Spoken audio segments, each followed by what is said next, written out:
Hello! So the new Odyssey Island fog event has now begun in Dragon City, and in this we have the brand new Odysseus Dragon.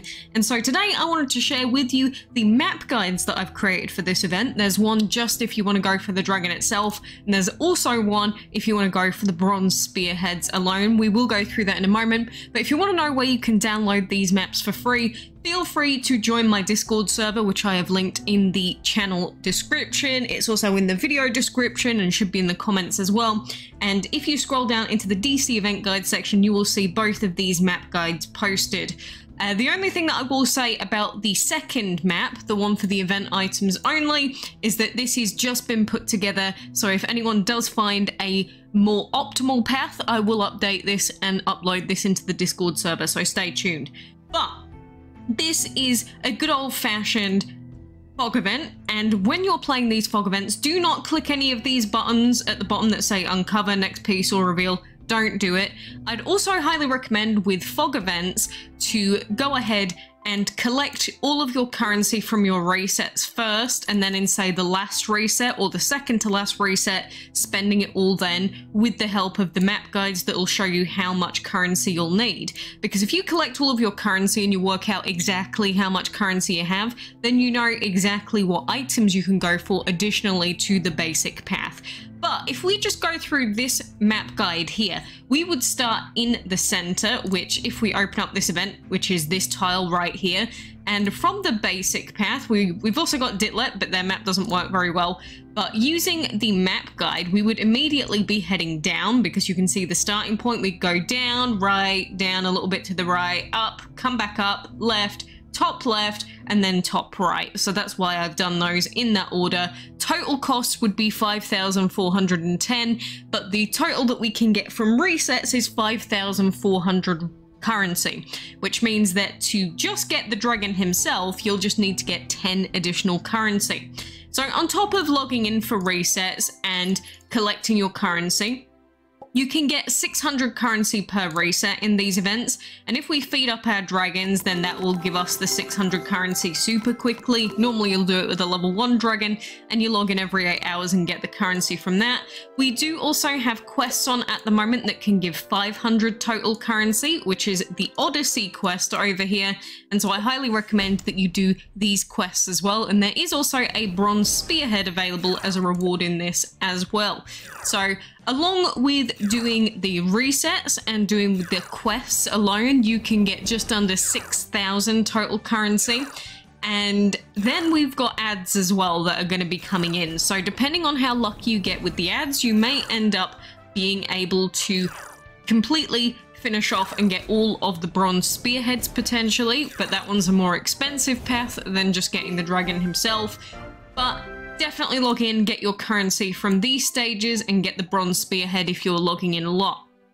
The other thing that I want to mention with this event is when you are collecting the bronze spearheads, you have a chance of getting ×1, ×2, or ×3 drops from them, and this is confirmed on Ditlep. If you click the item, you'll see that bronze spearheads have a drop of +1, +2, or +3. That means that every single time you collect one of these spearheads, you could get a ×3 drop on each of them, which would be very, very useful for the collection, of course. But that is the basic map. This is the same pretty much every single time. The only other thing to mention is that there is a shield in the top left-hand corner of the map, and if you include the shield on top of the regular path, if you can afford it, then total cost goes up to 5,880, which is all there on the right-hand side of this map guide, but I'm just going through it. So if you manage to save up 5,880 total currency and you really just want to go for the dragon and you want the shield, you'd be able to afford that. So that's what this guide is useful for, but you have to follow the map exactly. If you make any deviations or anything, it will probably cost you more.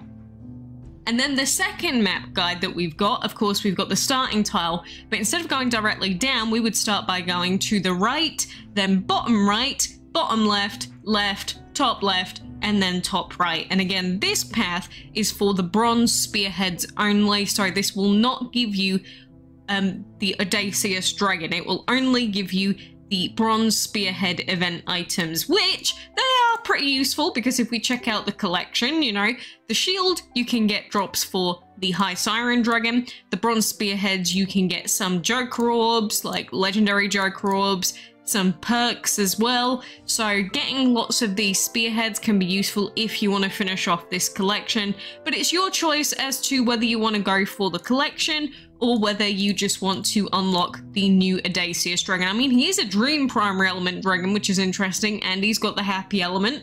So if you were a brand new player that doesn't have like any legendaries, he'd actually be a decent pickup for a little while. He also has a little dog following him around, which is kind of interesting. Don't know why, but there is that. But those are the map guides, so again, I highly suggest using them, or if, again, a more optimal path comes out, I will recreate these and I will repost it in my Discord server with the new values. So again, this is another reason why I highly suggest waiting until like the last day, just in case we do find a more optimal path for these Fog Island event guides, because as much as I try and do my due diligence with, you know, working out the cheapest paths, you know, there's tons of different ways that you can go that could potentially make it cheaper, and, you know, I don't have 12 hours a day just to make guides for the Fog event only. So, bearing all of that in mind, you can go and download those image files for these map guides, and I hope that that gives you what you wanted from this event. So, good luck. I'm going to be saving my currency, see how much we get, and then I will be spending it at the end of this 3 days. So that is the new Fog Island. Of course, we've still got Heroic Race going on right now, and my opponents are completely inactive. Basically, they've not touched this game or this Heroic Race in like a day, which is brilliant for me, not so brilliant for them, of course, but we will keep logging in. I will finish off this breeding quest in like an hour's time because there is a pool cooldown on these breeding tasks, and then we will get to lap 9. So usually by day 2, it is possible to be on lap 11, but since I was quite busy on Friday, that meant that I couldn't log in too much, but we should be able to get to lap 11 very soon, today at least. So after a couple of days, you can be on lap 11, then lap 12, 13 for each subsequent day. So we are on pace to get our hands on the wonderful, beautiful Haunted Dragon at this point. Of course, we've got Wizard's Hollow that we'll step into in a moment. The other thing that I want to mention is that they have fixed the arena now, so you can in fact get bronze spearheads from the arena, but you can only get ×1 drops from the arena, not ×3. And it kind of sucks for us because we are currently in Masters 2, and Masters 2 actually bans wind. I mean, I say it sucks. We don't have tons of useful fire dragons that don't have wind, but at the same time, neither do our opponents at this stage because, you know, most people end up using Dual Perception, or I was using Sinful, for instance. But it's going to be the same thing for our enemies here as well. You'll see they've got level 44-ish dragons, which are pretty easy to deal with. So, you know, I'm not going to complain too much. It's just you will run into quite a lot of earth dragons, or I have been running into quite a lot of earth dragons, and there are some water users as well. And those can suck against my cosmic detonation because he is weak to them. But luckily, these enemy dragons are just so weak that they don't really do too much to us, which is lovely. But of course, we want to try and keep our hexed thought and our cosmic detonation dragons alive as much as possible. And while we've got Usurper here, we might as well try and rank him up because there's no reason not to try and rank up our dragons while we're busy doing arena battles. So, you know, we can like 3 birds, 1 stone. We can get our arena battles done, we can get our bronze spearheads, and we can get rank ups on at least 1 dragon whenever possible. So, you know, it's about trying to do multiple things at once so that we can be as optimal. Oh no, I didn't want to use Leech! I clicked too quickly. I wanted to use Hex Agony. Oh, damn it. Well, Hex deserves to die for that. I am an idiot. This is what happens when you allow yourself to get distracted. I did not want to use Leech there. Never use Leech on a Titan Shield. That is the worst use of Leech you could ever use, possibly. But either way, we should be fine with this battle.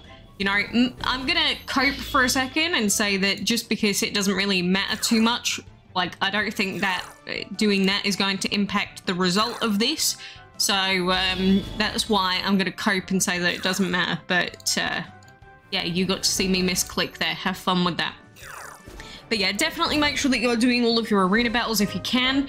Now, if you are at a stage where you're in an arena where you just Oh god, I don't trust this one. I don't trust that we could do this without anyone dying, so I'm going to try and skip on those. This one looks a lot nicer.